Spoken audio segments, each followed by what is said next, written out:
I like driving cars fast on track, but the absolute opposite of that is very fun too, taking cars very slowly across very difficult terrain. And 4x4s are the perfect cars for that, so today we're going to look at 10 that cost less than £10,000 you can get into and do exactly that. If you want to see the same video again under £5,000 instead, hit the like button, 1,000 likes and I'll make that video. Subscribe as well if you're new. Without further ado, let's get straight into it.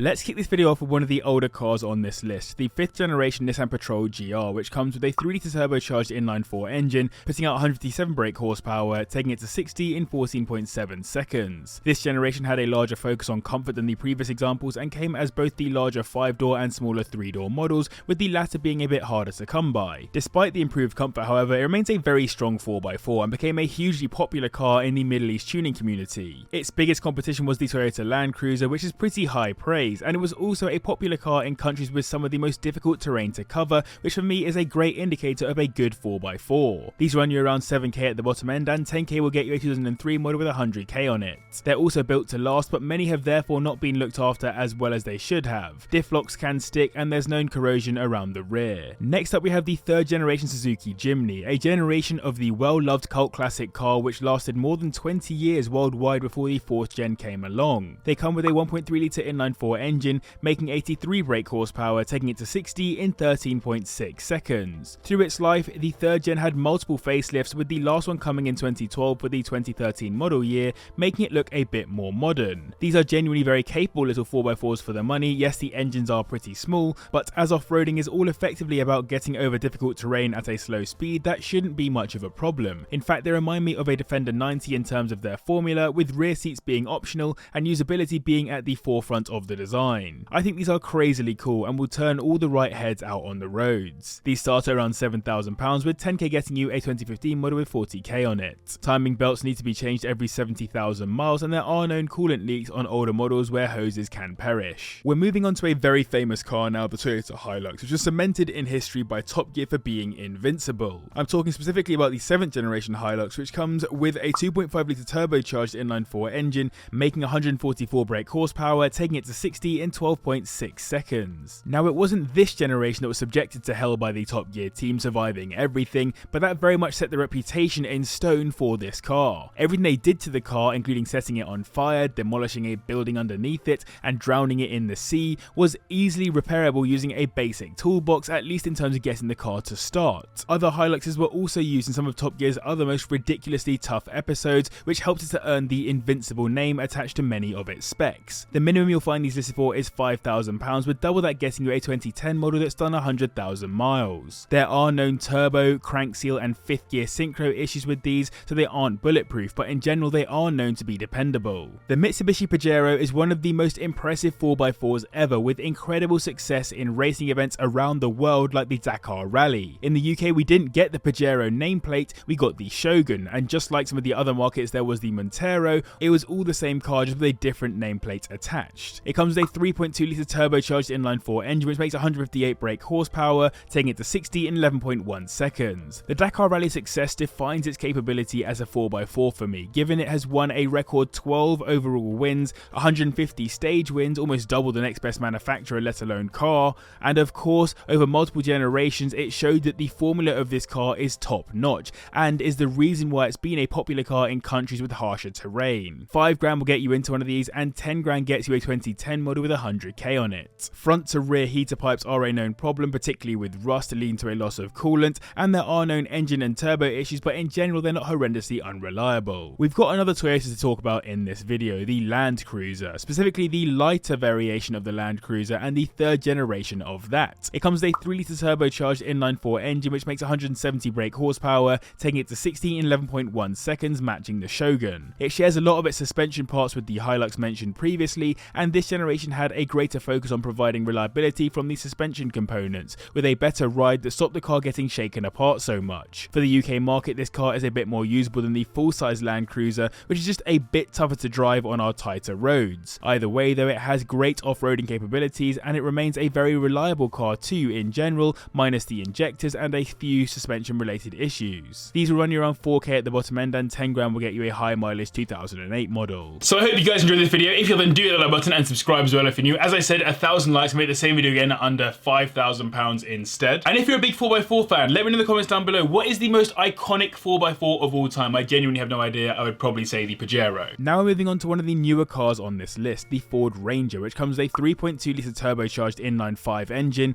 producing 197 brake horsepower, taking it to 60 in 10.9 seconds. This is a mid-sized pickup truck, so it sits below the F-Series in markets like the US, but in the UK it's the biggest pickup we can get from the Ford brand, sitting on the newer T6 platform. It comes as both a 4 and 2 door, and it comes as both all or 2-wheel drive, which I think is crazy to think about. For me, you've got to go for the more usable all-wheel drive examples to get the true 4x4 capability. It got a facelift in 2015, but it's unlikely you'll get one for our price limit, and the pre-facelift still looks pretty modern regardless, and knowing that Ford make the most purchased pickup of all time helps to rest easy that this is designed and built with a lot of expertise. That said, seat rails are known to rust and turbo failures are known too. These start at around £7,000, with 10 grand getting you a high mileage 2014 model. The third generation Jeep Wrangler had to get a mention on this list, with its 2.8 litre turbocharged inline-4 engine producing 174 brake horsepower, taking it to 60 in 10.8 seconds. Coming from the history of the Willys Jeep and other properly rugged off-roaders before it,